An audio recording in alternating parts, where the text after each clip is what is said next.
नमस्कार। अक्सर हम सुनते हैं कि किसी केस की जांच सालों से चल रही है, पर कभी सोचा है कि इसका कानूनी तौर पर मतलब क्या होता है? आज हम इसी अहम सवाल को समझेंगे कि पुलिस की जांच में देरी के आखिर क्या नतीजे हो सकते हैं। हम सब ऐसी खबरें सुनते ही रहते हैं जहां कोई केस सालों साल खिंचता चला जाता है। तो सवाल यह है कि क्या यह सिर्फ हमारे सिस्टम की धीमी चाल है या फिर इसे लेकर कोई नियम कानून भी हैं? जी हाँ, ऐसा बिल्कुल नहीं है कि सब कुछ बस चलता रहता है। कानून इस बारे में बहुत साफ है और जब इन नियमों को तोड़ा जाता है तो इसके नतीजे केस और आरोपी दोनों के लिए बहुत सीरियस हो सकते हैं।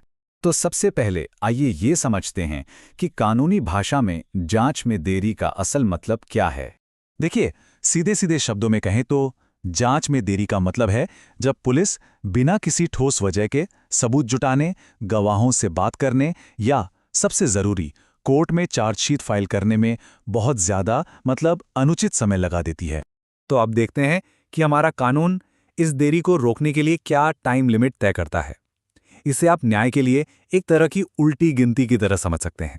ये सारे नियम कानून लिखे हैं भारत की दंड प्रक्रिया संहिता यानी सीआरपीसी में, और जो सेक्शन हमारे लिए सबसे जरूरी है वो है सेक्शन 167।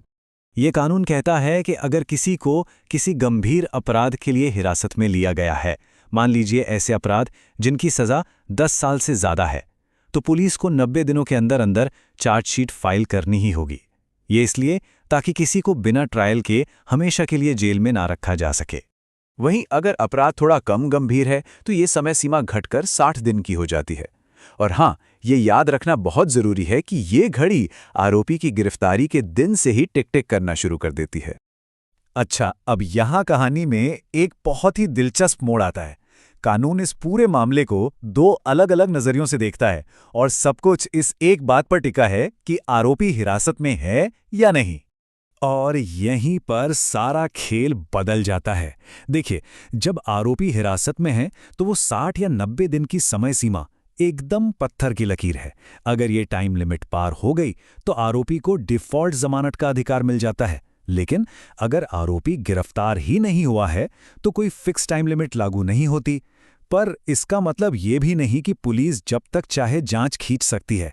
अगर देरी बेवजह है तो उसे भी अदालत में चुनौती दी जा सकती है। तो ये डिफॉल्ट जमानत आखिर है क्या भला? ये एक कानूनी हक है, कोई मेहरबानी नहीं। अगर पुलिस तय समय में अपना काम यानी चार्जशीट दाखिल नहीं कर पाती तो कानून आरोपी को जमानत पर रिहा होने का अधिकार देता है। इसे स्टैट्यूटरी बेल भी कहते हैं।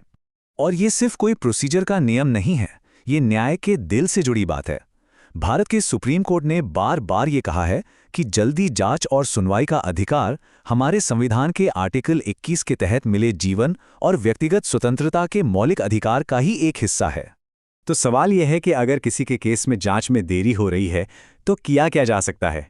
अच्छी बात यह है कि कानून इसके लिए भी रास्ते बताता है। तो पीड़ित पक्ष के पास कई ऑप्शन हैं। सबसे पहले तो पुलिस के ही सीनियर अधिकारियों से शिकायत की जा सकती है। अगर उससे बात न बने तो सीधे हाई कोर्ट में याचिका लगाकर जांच में तेजी लाने की मांग हो सकती है। और अगर मामला ज्यादा गंभीर है तो जांच किसी दूसरी एजेंसी जैसे सीबीआई को ट्रांसफर कराने या फिर कोर्ट से ही जांच की निगरानी करने का अनुरोध भी किया जा सकता है। और सुनिए, कुछ बहुत ही असाधारण मामलों में अगर कोर्ट को ये लगता है कि देरी की वजह से आरोपी के साथ बहुत ज्यादा नाइंसाफी हुई है तो वो पूरी की पूरी आपराधिक कार्यवाही को ही रद्द कर सकती है। ये एक बहुत बड़ा कदम है। तो चलिए, अब तक जो कुछ भी हमने समझा उसे एक साथ रखकर पूरी तस्वीर देखते हैं। ये पूरा मामला कानूनी अधिकारों और जमीनी हकीकत के बीच एक बहुत ही नाजुक संतुलन बनाने का है। अब कुछ जरूरी बातें और आम गलतफहमियों को दूर कर लेते हैं। पहली बात, जांच में देरी होने का यह मतलब बिल्कुल नहीं है कि आरोपी निर्दोष साबित हो गया। दूसरी बात, डिफॉल्ट जमानत मिलने के बाद भी केस खत्म नहीं होता, वो आगे चलता रहता है। और सबसे जरूरी, ये जमानत का अधिकार सिर्फ और सिर्फ तब मिलता है जब टाइम लिमिट खत्म होने के वक्त आरोपी जेल में हो। और हाँ, देरी का एक बड़ा नुकसान ये भी है कि वक्त के साथ गवाह अपनी बातें भूल सकते हैं और सबूत भी कमजोर पड़ जाते हैं। तो सार ये है, अगर आरोपी हिरासत में है तो 60 या 90 दिन की डेडलाइन है और उसे पार करने का नतीजा है डिफॉल्ट जमानत।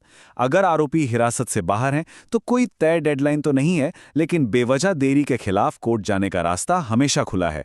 और इन सबसे ऊपर, हर मामले में हर नागरिक को जल्द सुनवाई का मौलिक अधिकार तो है ही।